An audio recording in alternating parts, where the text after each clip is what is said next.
Hey, it's Rod Thorson, Classic Hits 1039 WLPL. Well, it's happened again. You would think that after a while, people would learn, that Americans, generally speaking, are very forgiving. They're willing to give people a chance. If you make a mistake, and I've made many of them, if you're honest about it, you come forward and you say, hey, I'm sorry, I'm going to try to do better. Generally speaking, people will give you another chance. If you try to cover it up or blame something else, then all of a sudden it gets a lot worse, doesn't it? I mean, look at what happened at Michigan State University, the cover-up, the protection of Larry Nassar. And that university it'll cost them millions for decades to try to overcome that cover-up. At the Ohio State University now, Urban Meyer's had to step down for a while, maybe forever. Maybe he should, because of allegations of a woman against an assistant coach of domestic battery.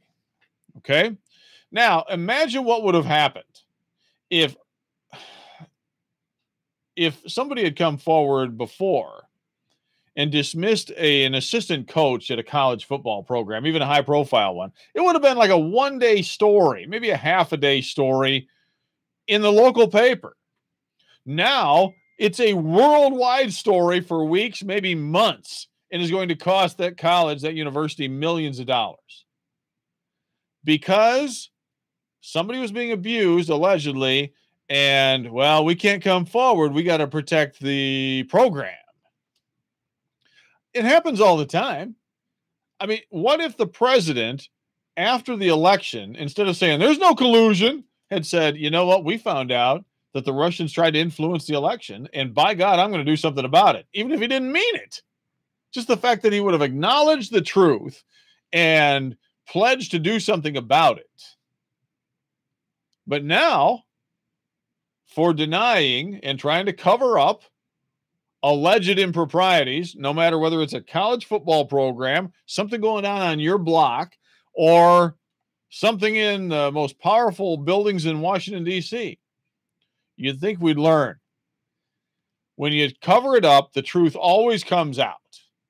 And when it comes out, it's 100 times more costly than if you had just come forward and come clean initially and taken a half a day's worth of a beating and gone forward and enjoyed the forgiveness of everybody. Mostly. A couple of life lessons. I've had to learn them. You will, if you haven't yet, you will someday. But here's another lesson. When you see or know about abuse or exploitation of another person, go to someone. Come forward. Go to the authorities. Don't believe those people who say, you can't come forward. You can't call the cops. Think of what will happen, what it will cost. Don't listen to those people. Always come forward. There's a Latin phrase, qui tacit consentire. He who remains silent gives consent. Do not remain silent. Do not give consent if you know someone who's being abused or exploited, especially a vulnerable person like a battered woman. I'm Rod Thorson, Classic Hits 1039.